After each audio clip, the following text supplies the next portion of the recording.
for our virtual participation. I wanted to start with a safety message, one that we've been talking about a little bit within our company lately, but it's really, I was thinking about it over the weekend as I was trying to dodge the rain and do some work around the outside of our house as it's springtime and cleaning some stuff up, is both a combination of the pre-job brief and adequate PPE, which means a little something different in the nuclear world, but I was applying it to personal life, which when you're doing yard work or work on your house or anything, even though you're at home, it's good to make sure you have all the necessary PPE. I had a colleague who was saying we were trying to clean their deck and they ended up with no safety goggles and ended up almost, bleaching their eyes because they were.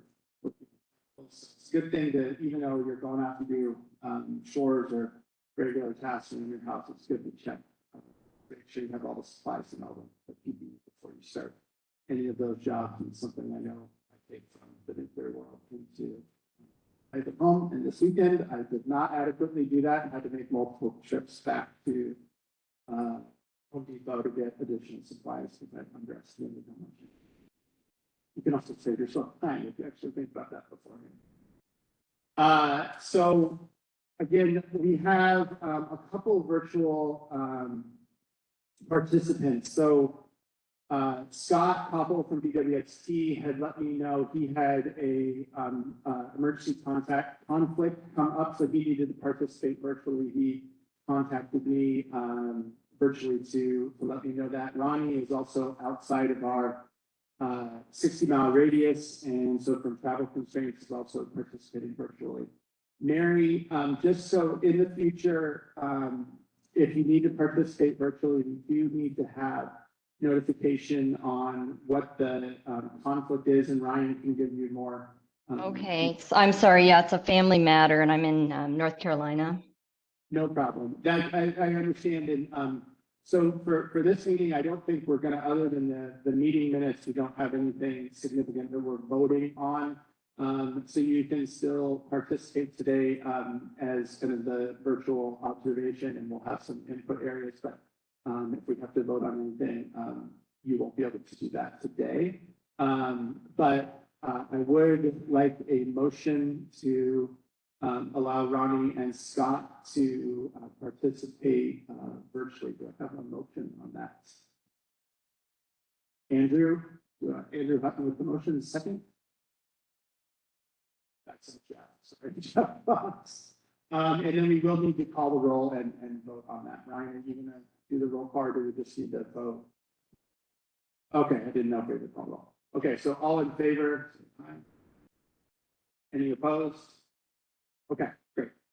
So I would like to go around the room because I want to welcome Eric Carr from Dominion Energy, who is our new UNECA representative for Dominion. So Eric, if you want to.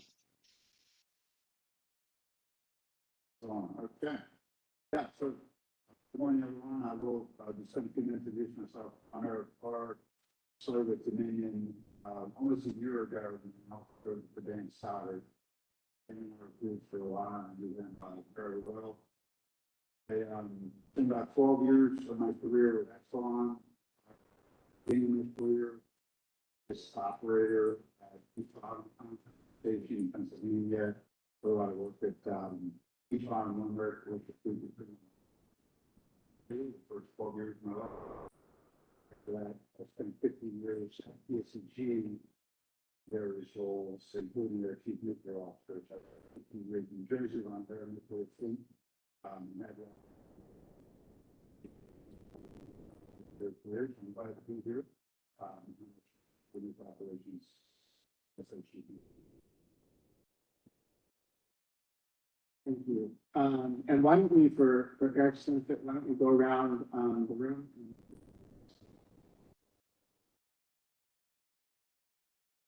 I want to tell them hello. I'm a professor from Hampton University in physics in Hampton. It's but I've been in higher education since 1983, and all the higher education stuff from assistant professor, president, and from the down and back to the South University there, professor. Here, and looking for, well, currently involved a lot in team, so some point, we can say, working with that. Nice to everyone. So I'm Andrew Hutton from Jefferson Lab, from accelerated physicist. It's my interest. For me.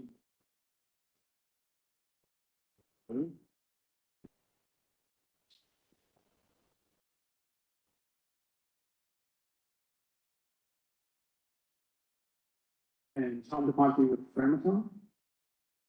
April Wade, I'm the executive director for Virginia Nuclear. And Jimmy Berchak, presently a consultant and representing the American Nucleus. Okay,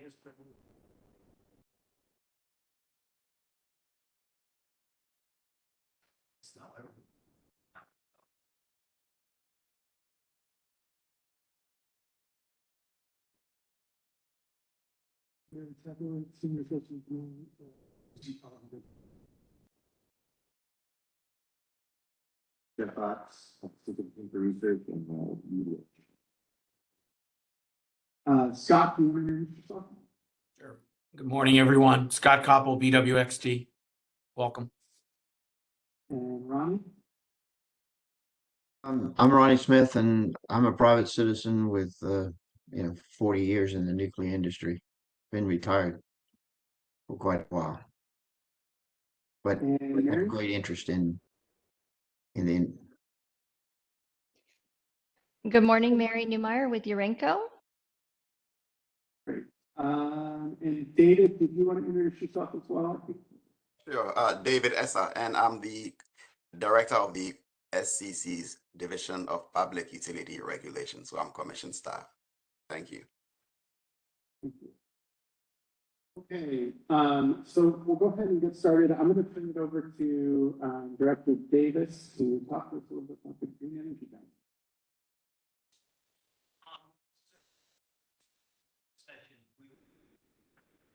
What really is kind of a set sustainable energy financing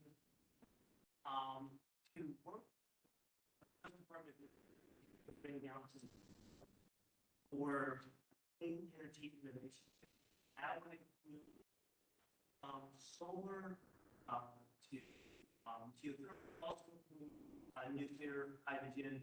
The way this works, there was a bill during the General Assembly.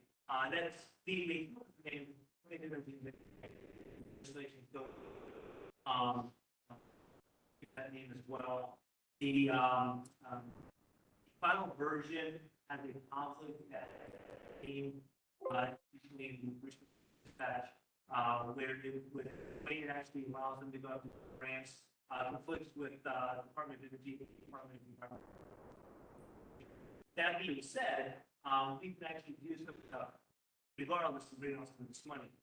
The way it actually works is if there's an entity that has one of these projects, nuclear, hydrogen, etc., that is looking for creative and credible financing, it could come to the SEPI. The SEPI, the government basically, would put up between 3 and 5% of what's requested. So for round numbers, let's use $1 million for the project. The government would put up $3 to $5 million of it. We will put up first, and as long as you run a business, that may stay on the Virginia policy. What the state puts up is 20%. So the state puts up 3%, you put up 17%, the state puts up 5%, 2%. The application is filed with the Department of Energy. Money then comes down to that state setting, and then it's going down. There's a lot of creativity in there. I think the interest right now is pretty uptrending, but the goal of it is you have to use money on the street for innovative, and just recently it even came out critical minerals as well. So there's a lot of opportunity inside of this. My team at the Department of Energy is looking at projects that could potentially utilize this. The sweet spot on something like this is typically between 70 million and $100 million. So it's not, well, the fees to go after this is relatively complex. But it's about 70 to 100 million, or in some cases, it could be multiple projects that come together in a similar commonality. It has to be put together to justify that 70 plus. The DOE right now has around 400 billion. They're trying to put on the street, and so that's one of the projects they're trying to do. Glenn, are you all the lead for that, or is he? So, Virginia DOE, we are looking for projects that some which can be connected. Do you all have a project manager or point of contact within your office? So, right now, it's next week for myself, so, reach out to one of us. It's basically all of it.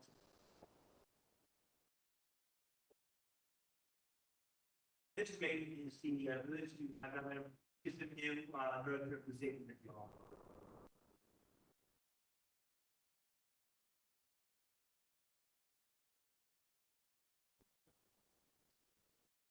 So we don't necessarily have different projects. Obviously, we're looking for innovation, power generation opportunities.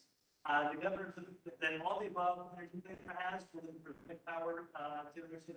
And so I would say that there's and there's definitely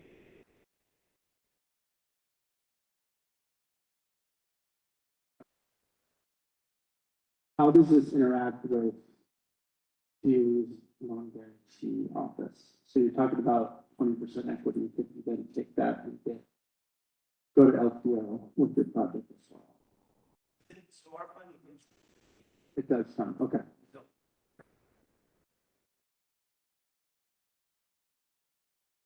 What's the term? How long will this program, how long is the window open?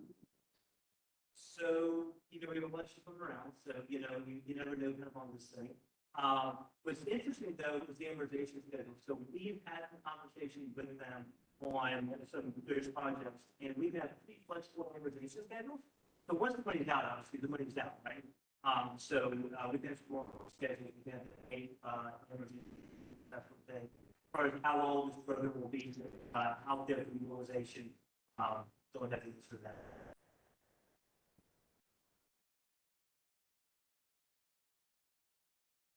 Do you have any projects that have come to you already? Not that you have to give specific, will there be examples that folks can look at? Yes, so we've got 2 entities right now that are talking to us. The goal is, we don't want to sell from the state.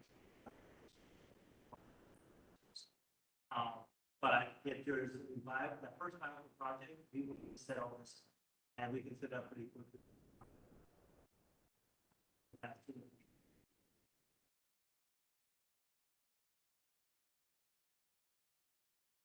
Anybody online?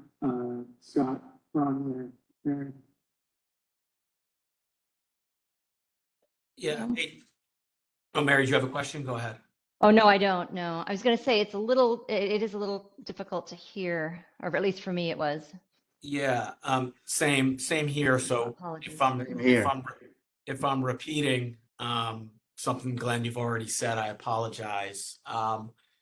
Is this focused on, and I'm coming at this from the nuclear perspective, is this focused on the grid, or also say microreactors and, potential application, for industrial end users? Obviously in Northern Virginia, lots of talk of data centers, and different parts of the country interested in different things, whether it's petrochemical, mining industry, sort of niche industrial applications for nuclear versus other energy types. Or is this more focused on the grid? And forgive me if you've already said this, it's hard to hear. Great question, Scott, and the answer is yes. So it's focused on any new generation. So they can be niche, they can be grid-based, they can behind the meter, the US DOD won't look at just about anything that's coming through. And the big piece is obviously the state has to believe in as well because we've got to put some equity into the project also. But it's extremely wide open from a usability aspect. Thank you. Okay, great. So, thanks, Glenn. That's really helpful. I think this is something that is another really good tool in the toolkit for the Commonwealth for both economic development, but energy specific, for sure. April, I'm gonna turn it over to you for the VNet group.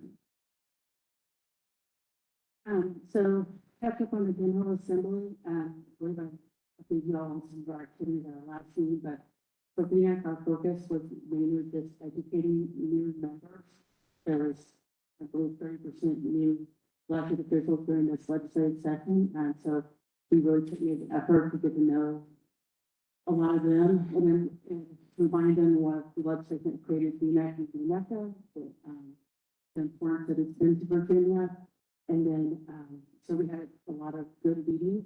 The other thing is that we did is we supported HB 1491 and Senate Bill 454. Both those bills will help Utility 1 and Utility 2, which is on Dominion on cost recovery. Those are really significant wins for us this session. And I have to say, Gary, and as students, once again, they really came out and supported us, and I really appreciated these students helping us out. They made a real big impact speaking to legislators. It's one thing when I don't even talk about, jobs and stuff, but they sure make it, they make a difference when they talk about jobs. So just want to acknowledge that. One of the things that we're going to do this fall with legislators is offer an education day and a half for them to come to, I believe it's going to be at UCU. So just come to a day and a half for education on nuclear 101. Give legislators more of an opportunity to understand what we're doing and why we're doing it and why we need it. So you'll be hearing more about that. The other thing that VNet is working on right now, the getting that up and running. We're supposed to have an executive director. We should actually officially be operating by the end of June with an executive director. Right now, I'm the acting executive director. We have a board. The board will be looking into new executive director. The board will be adding new members, but we're moving forward. We have a lot of our paperwork done, so it's we're close. A couple of things that we're working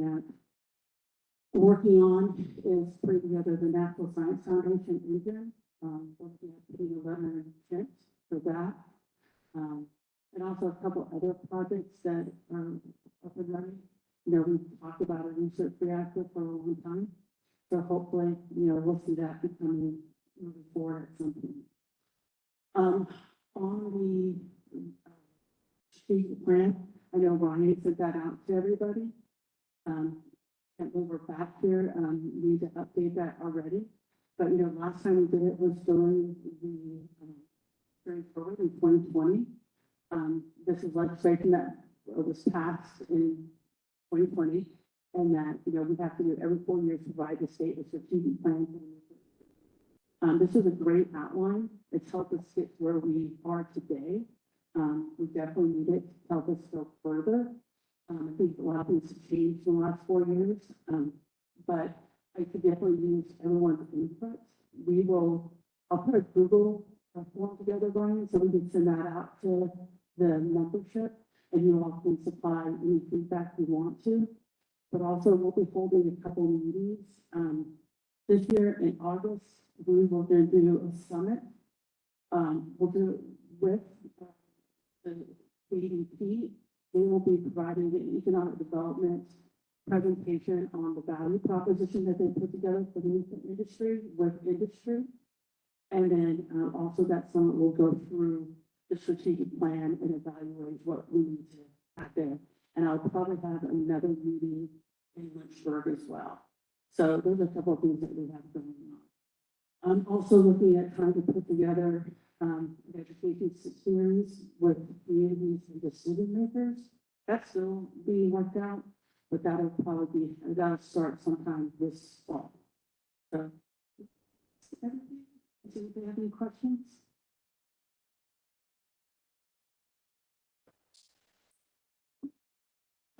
Can you walk through for those, we have some new members that weren't, and frankly, I think a lot of our authority was not here in 2020 when we put together the strategic plan. Can you just walk through kind of what the pillars are? I know we sent this out in advance, but afterwards, I think we would like to start having a discussion here about potential areas of input, and then obviously that can extend to the working document, but since we only have our group convenes every so often.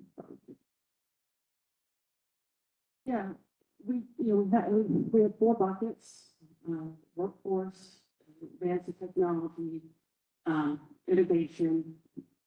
And so we're just looking at these items of how we can move the industry forward. I actually think we probably need to add economics to it as well. But we need to look at that. This is just a starting point to see for us to get launched and focus on a few issues. And Ben Hub was one of those issues. Advancing small modular reactors and advanced reactors. That was something we were focused on. Workforce development. We continue to work on that. And obviously workforce is still a major issue, so we'll continue to be working on it. But we need to look at anything that we think that we need to be putting in place to advance the industry. So we are ready for when industry goes forward on deploying and for a small modular reactor. Or anything else. I mean, Dr. Lowe brought up to me about fusion. Do we want to include fusion into this strategic plan? 4 years ago, fusion was a little different place. It's come further. So do we want to add that into the conversation? Those things all need to be talked about and discussed. So I think one thing just for perspective, in 2019, April convened a similar summit, which we're talking about for August, where we had what's called the Virginia is Nuclear Summit. Most of the companies and organizations in this room had participants there. That was where a lot of the initial ideas for strategic plan kind of originated. It was a great day-long kind of both briefing on the industry, but also brainstorm. That was kind of the whole afternoon. Right? It's a brainstorming of ideas which evolved into the strategic plan document the next year. And I think one thing to highlight with this and why it's a real opportunity that I think we all need to focus on is if you go back and if you look at the strategic plan, as April kind of indicated, a lot of the ideas became the roadmap for a lot of the legislation and activity that's followed the last 4 years. Right. So Ben Hub was an idea that was in the strategic plan, but many of the workforce issues and the 17th energy cluster, that was in the plan. Some of the ideas, I think even that, in different iterations that you could point to kind of the cost recovery bills that came through this legislature as they had the seeds in the strategic plan. So I think what we as the authority, but then also reaching back into your organization, your companies, what then as we look at the next 4 years, what are the things not only to build on what was already there? There's some things in the strategic plan that haven't been accomplished that should probably be carried over into the next one. Because there was a lot in there. If you read through that, it's a very robust document. But I think I want to emphasize that it's a great resource for the legislature, for the governor's office. I don't want to speak for Glenn, but I know the governor's office utilized a lot of the input that was in the strategic plan as they started developing their energy plan in 2022. So that's kind of the backdrop. for the conversation we wanted to start here today. And I don't expect that we're going to start just, whiteboarding, a bunch of ideas. I think, as April said, we would like to have you all provide input either through you directly or as a conduit from your organizations to start feeding ideas into April as we look to update this document. The timeline, I believe, is this fall that it's a report due to November 1st. So Ryan's kind of scheduled out the additional timeline for meetings for this group for the next 2 quarters, I guess is. And so we will review and provide approval or changes, but some blessing before that November 1st timeline so that can go to the. So I wanted to just open it up and allow if there are areas or thoughts that folks have on where we should be focusing on this update, or things that were highlighted in the previous strategic plan that maybe weren't, haven't been completed yet that we should be expanding on or re-emphasizing.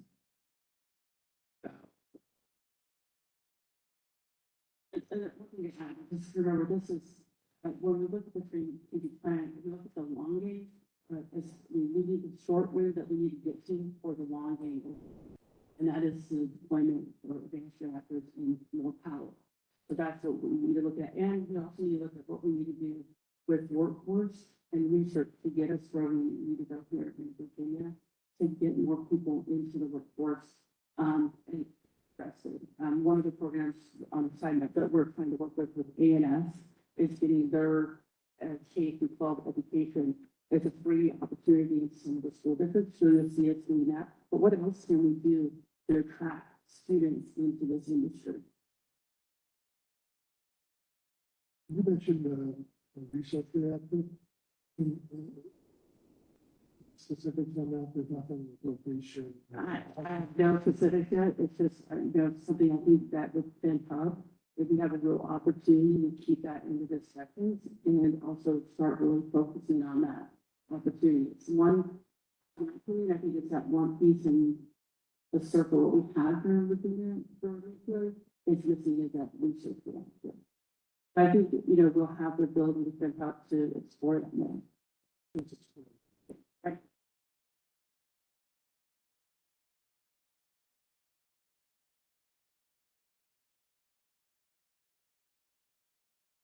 I will get Brian the Google link this week so he can send it out to you all, so you guys can just put any input you have on the 50th plan and these, if there's anything you think we should emphasize or change, you can send that back to us. So Cal, if I can pick on you, but ask you. No.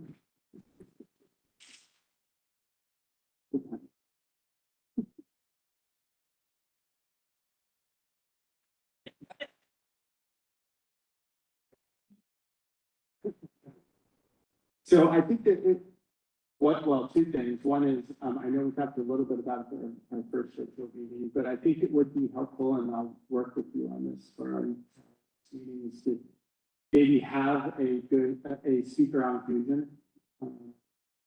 It's worth starting to explore, but as you've looked at this previous strategic plan, do you see from your work on fusion, the research, is there somewhere that fits into kind of the next 4 years? Yeah, that's what I was sort of looking through and making notes. Few places where you get the question mark. Whether that could be as part of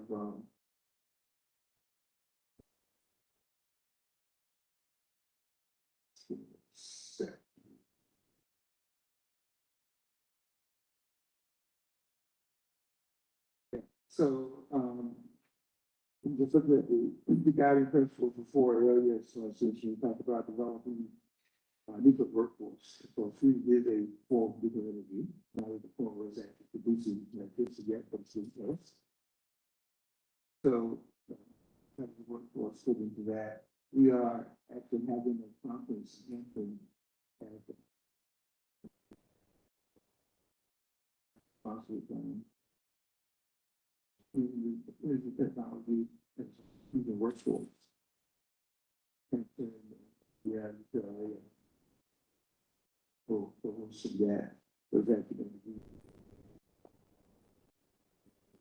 supposed to help NSF think about direction of their funding workforce.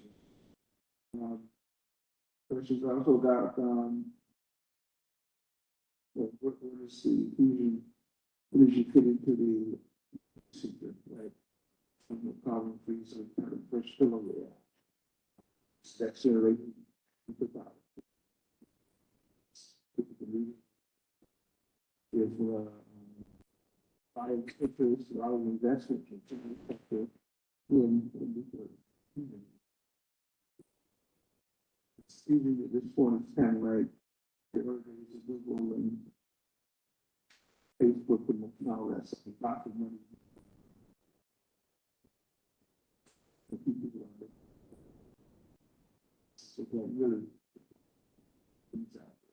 The Department of Energy is ready to build what we call the this scale accelerator, which is going to be about a $780 million something with the building. Well, yeah. We are building a small tabletop accelerator streaming pyramid at this. Year two. Was geared toward education and some research, sunlight, science, and accelerator for training and research. Kind of the audiences to tell them what they like. And they always say small. Those very interesting things every day. So it's really about education, about training, it's like getting more people.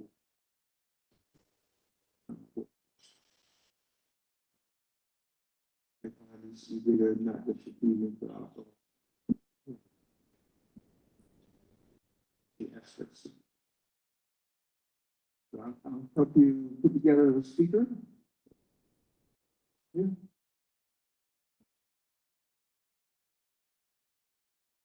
So the other area, and maybe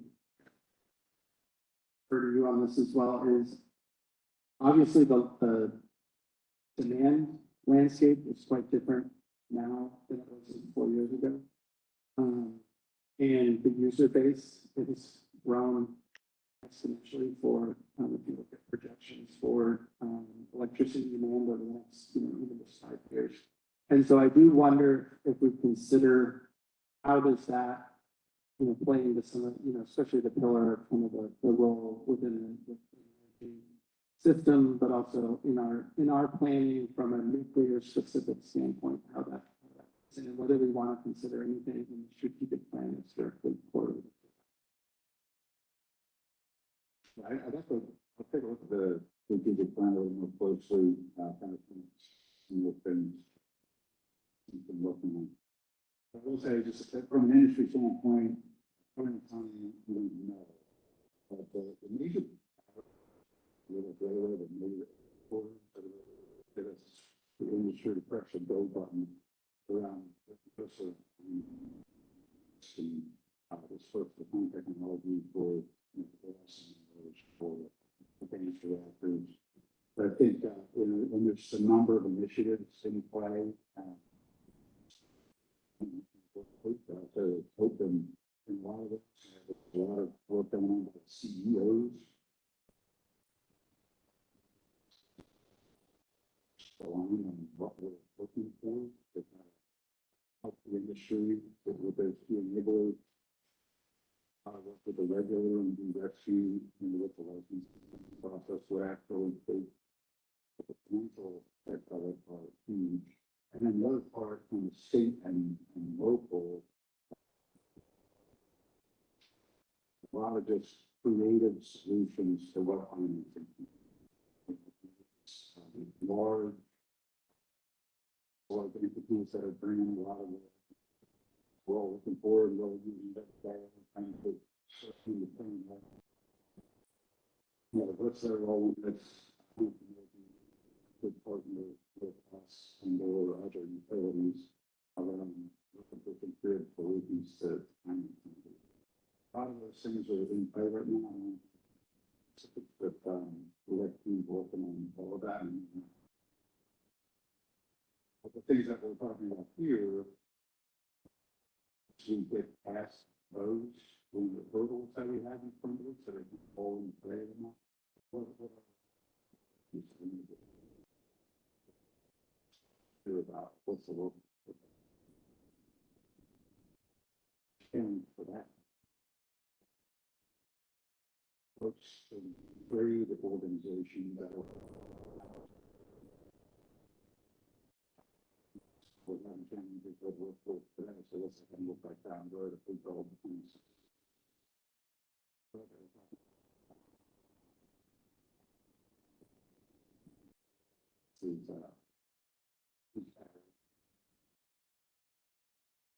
Can you remind us when the RFP came out? For the meeting?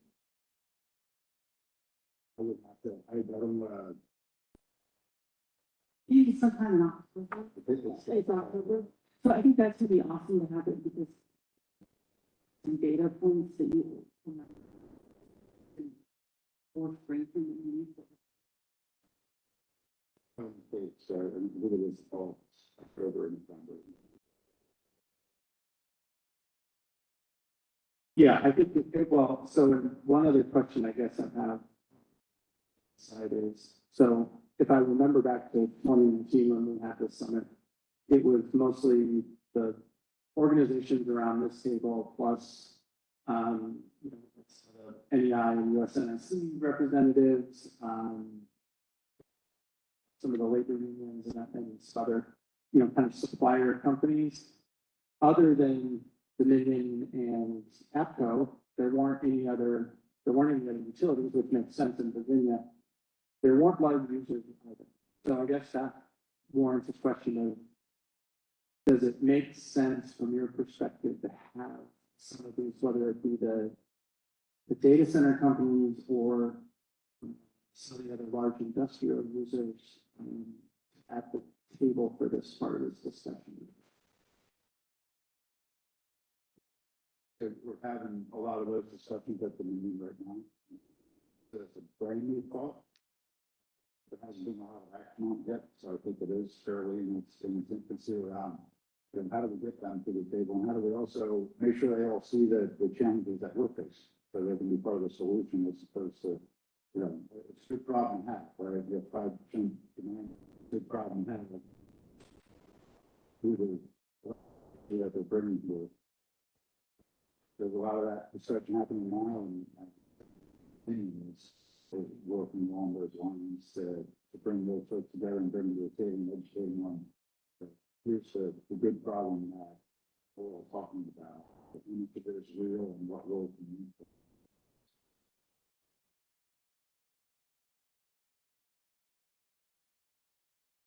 And then, Scott, if I can call on you maybe as well. One of the areas that we've had in the previous strategic plan that I don't think has been highlighted or we've worked on with this is, let's call it the non-electricity nuclear applications, right? So whether it be space or isotopes, some of the other uses, can you maybe address a little bit? I think there's value in carrying that forward into this next strategic plan. And if there's, I'm looking to BWXT just in your involvement with NASA and the space program and also isotopes, if there's a role for that to be highlighted more, maybe in this next iteration. Yeah, it's just, again, it's hard to hear and don't want to disrupt the flow of conversation, but yeah, the I guess I'll say non-traditional applications, I'd be more than happy to help put a pen to that. And we could talk offline too about the thinking, and how to properly capture all that. in a broad sense. But yes, be happy to, I guess, take the pen, if you will, and help with that section. Yeah, that'd be great. I think I'd appreciate that. I know, if we look at, there's been a lot of changes on the electricity demand. I think there's been a lot of great evolutions on the non-traditional nuclear as well, whether it be space, and the medical isotopes. Not a ton of it has happened in Virginia, even though it's with a lot of Virginia companies. So maybe we could use the strategic plan to change that a little bit, but that would be great. Yeah, happy to work on that, and we can talk offline. Again, it's just hard to hear, and again, don't want to disrupt what seems like good flow in the room. So, Thanks, Scott. yep. But the other thing is different that where we're at today versus when we did the 2019 summit and also when we put the strategic plan together. BWXT is further along with their micro reactor, but we also have small modular reactor companies and advanced reactor companies that are involved in that, so they'll have a voice as well, which is going to be an interesting perspective. So I think we'll have definitely a bigger conversation, which is good. Yeah, I have a personal interest in Admire. Are you going to be pushing that? Admire? Yeah, we can definitely be part of the conversation. We should. Because that looks like something that Virginia could be a first, and sort of falling behind some of the other states in moving into SMRs. It's funny. I hear that we fall behind sometimes, but honestly, I think we're not behind anywhere. We're actually right where we need to be. In fact, more and more places ask me to come and speak because they want to know what we're doing. Because we are further ahead. I mean, no state has what we have right here today, and we see that. And so we do have some opportunities. It doesn't mean we can't rest on that, but we still have work to do. But we are in a good place to help support the industry going forward on these new technologies and new opportunities.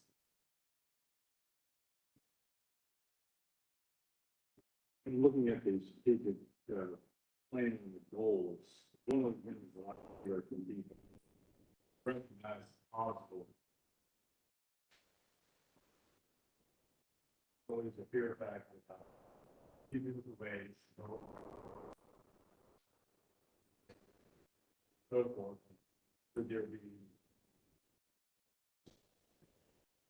with that?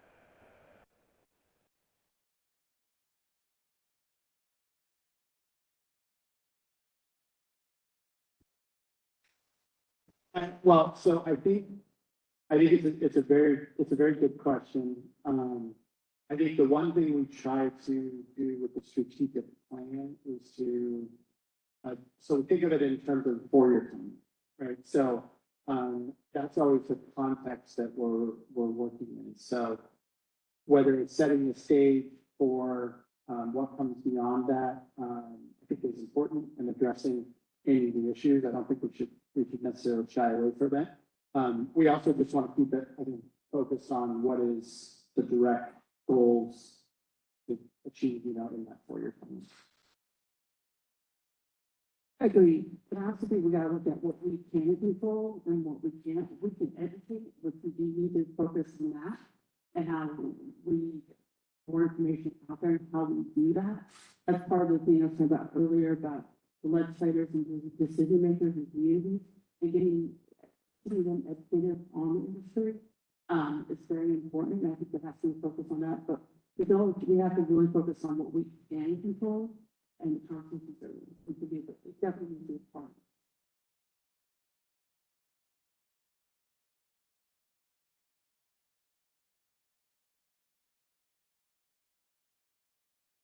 Hey, any other comments on this strategic plan? Okay, well, thank you for Oh, I was going to say, I have a few sort of high level thoughts. Mary. Yeah. I don't mean to cut you off, but I have to stick to our. Oh, that's fine. So if you can send those in though, when we have the form, I would appreciate it. Sure. Sorry, just stick to our rules. Mhm.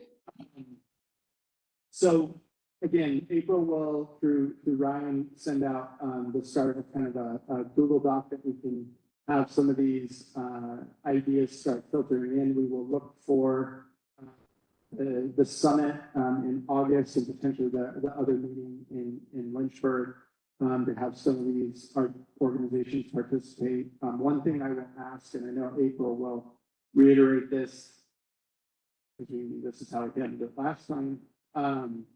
For the summit, it will probably be us or April calling on you to identify someone within your organization to be the participant as opposed to us personally, just because of the, meeting, rules for the authority.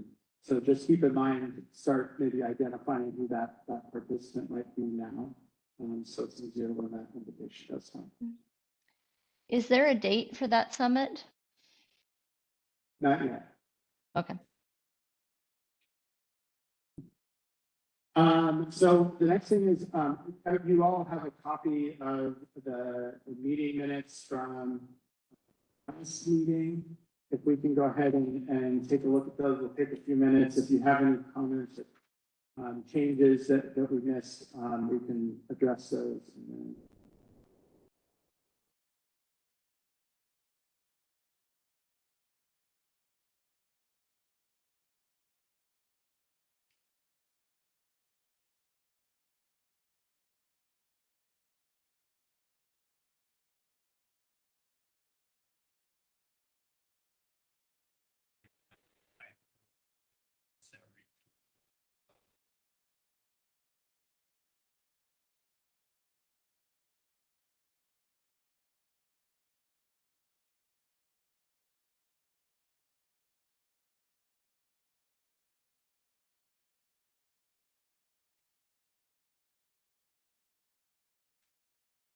does anybody have any changes or comments? So I know, and I do remember this discussion during that meeting, that there was a specific motion delegating BNet to produce this strategic report and with a strategic plan and then bring it to us for approval. So obviously we all need to be involved in that, but it is more of a product produced by BNet and brought to the authority for approval as opposed to a document written by the authority. That's correct. And the reason for that is since you all voted last time on that being here because I'm able to put that time and effort to, develop. That it's a receiving.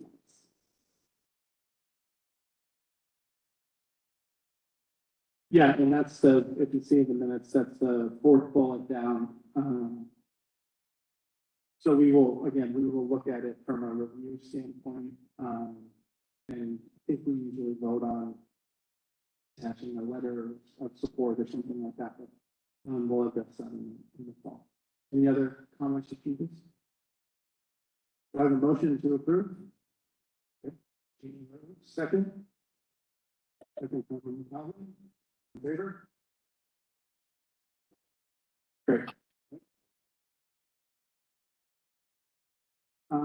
So this is for those that are new to the meeting. This is an opportunity if there are any announcements from members. Also, usually provide I try to provide some updates on various activities within the nuclear industry. Although anybody who follows the news, those seem to come every day, which is great. There's a lot of very positive news. I'll just highlight a little bit of it.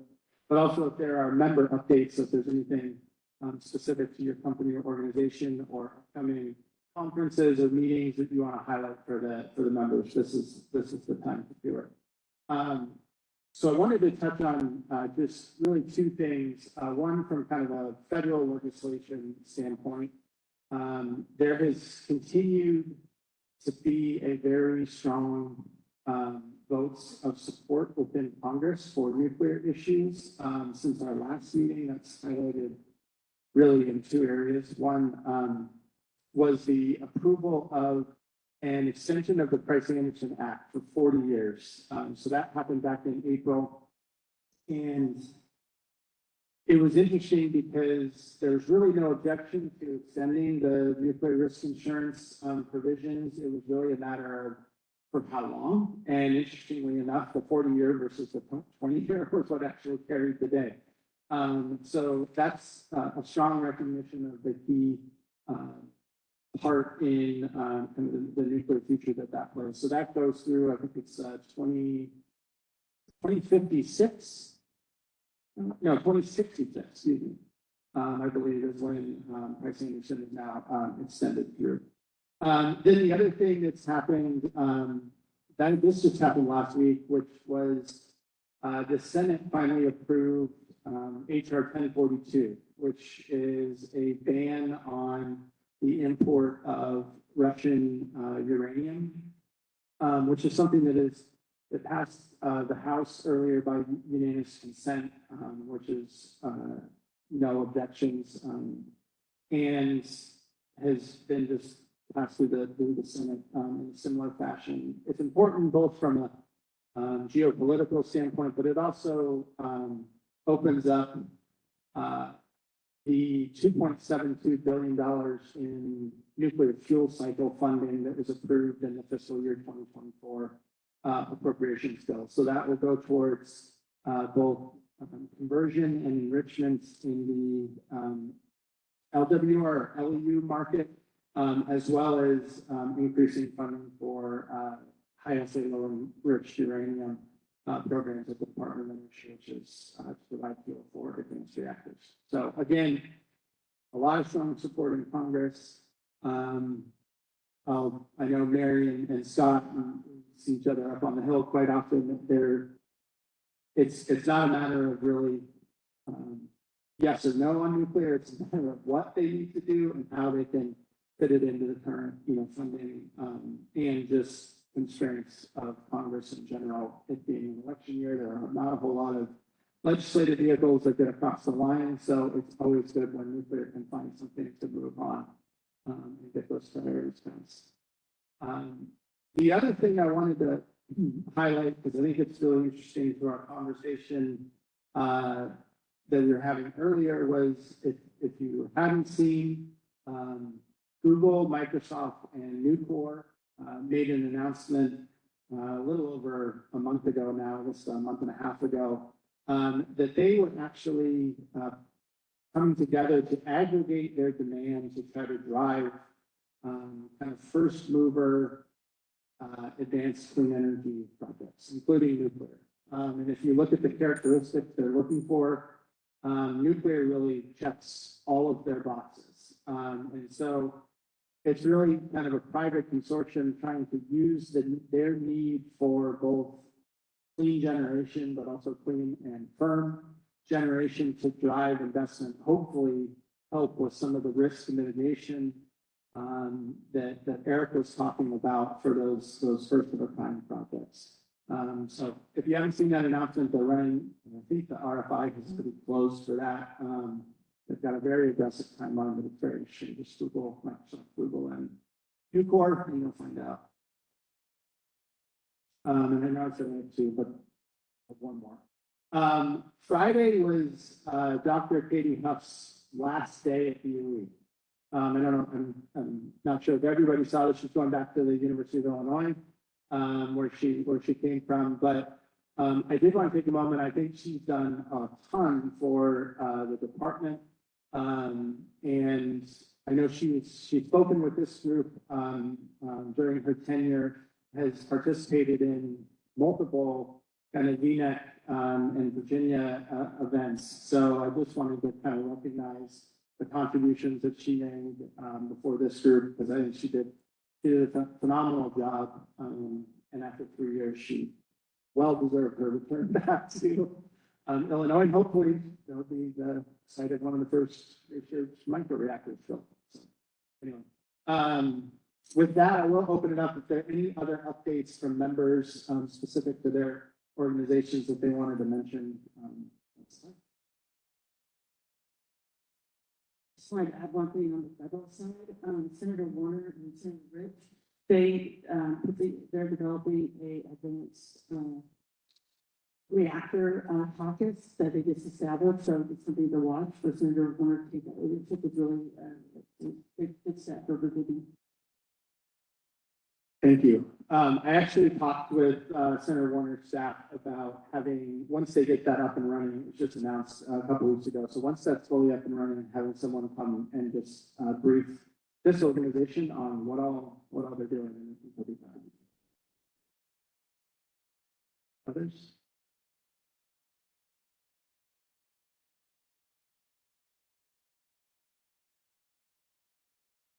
I would just say from an industry side on the, tank Russian fuel, the industry's been working with NDI and the CNO's been working closely. It's been, a little bit, I'm gonna say, so we were well prepared for it, especially outside unions and, responsibility for their platform. But one of the things you may not see behind the scenes is, the industry working with Russian fuel suppliers to deal with the battle person.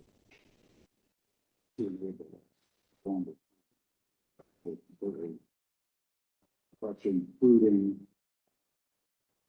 favorites when you should be a good deal.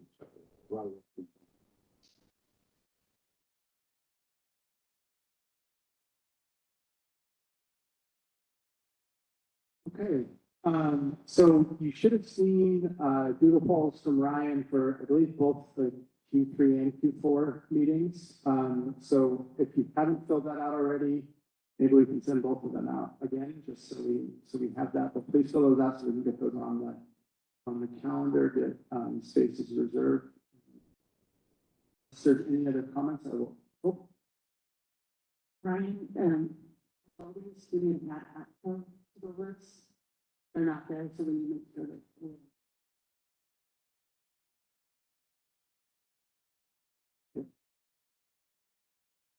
so with that, I will open it up for public comment.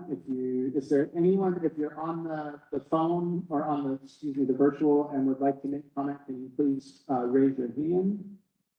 Otherwise, Eric?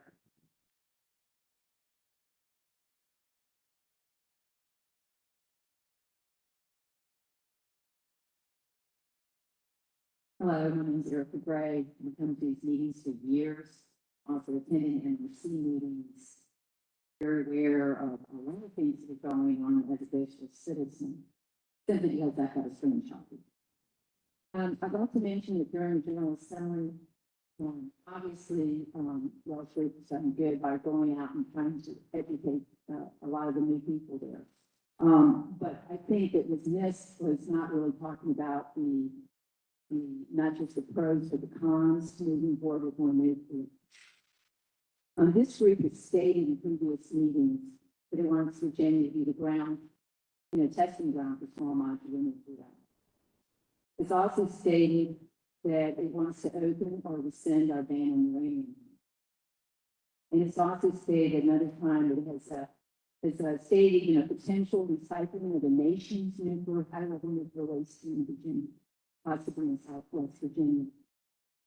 The public at large has no freaking idea what's actually being disciplined and asked for us to pay for with our taxes, taking the risk, and et cetera. And so I just think that the true story should be the pros and the cons. And I don't see that in the media, and I didn't see it at the General Assembly. Besides an opposing a national survey and study that was done, they told us about the risks about mining in Virginia, particularly because we have had weather for it, lots of rain, contamination would be real. And Virginia came out in force opposing opening our ban a few years ago. Personally, I know that Dominion has the high burnup test project that's going on in North Anna. To my acknowledgement, I don't believe they've actually even gotten to the point of seeing how that high burnup fuel is doing in the canister, a test canister. And it might not be open until 2027. And I still haven't heard that they've built a facility to even open it and check it. There are lots of technical data gaps when it comes to dealing with nuclear fuel, what we have here in Virginia already. and there is no real solution in nuclear waste. This industry wants to focus on more new, but we got a lot of issues going on with what we have right now. And then also putting forward, wanting to go forward with life extensions, not just 20 years, but 40 years on our reactors running up to 80 years. These reactors were never designed, officially designed to run that long. Reactor vessel embrittlement is real. I don't even know if we have little samples in the reactors anymore. I think we've run out. I was told that we can make new ones. I mean, there's a lot of unknowns.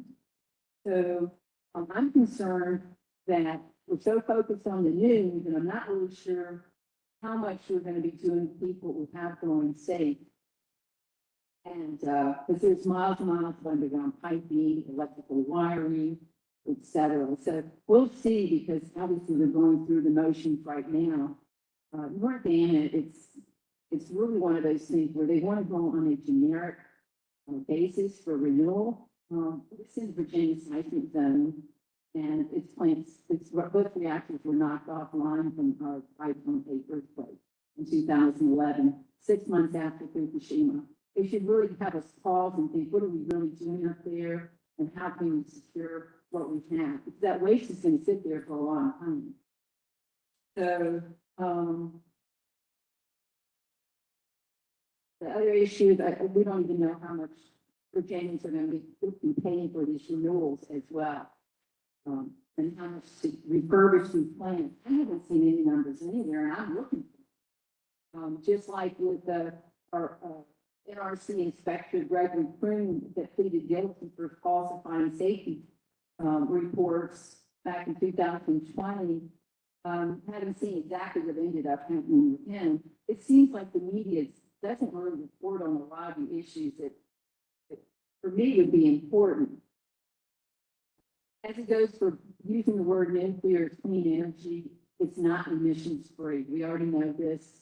Front end, mining, milling, processing, enrichment, making the rods, et cetera, to the back end of forever storage, canisters.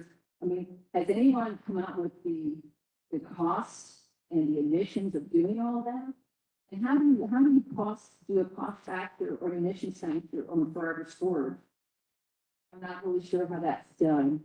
And so the reality is true renewables, don't give us the risks that nuclear gives us. It doesn't give us the waste that's toxic for thousands of years.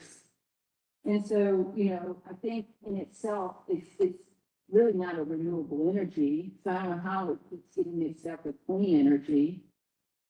So I really think that this industry wants this new, it opens the whole can of going for new canisters. It's like a whole new animal in itself.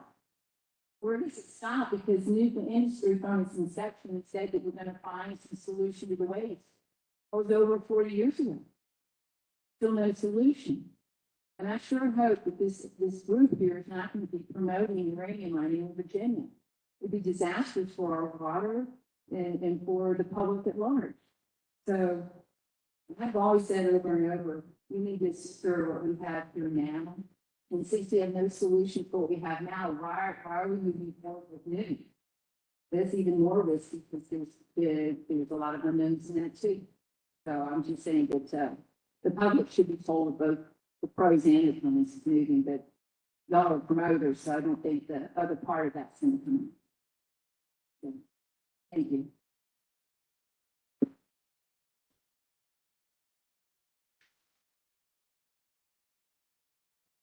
Do we have any other comments? Anybody on the phone?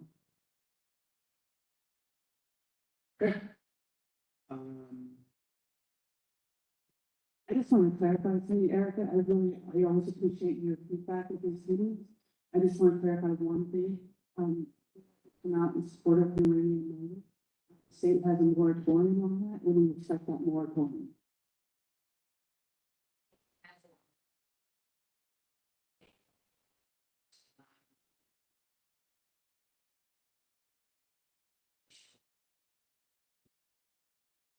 There's no more public comments. We will close the meeting for today. Thank you, everyone.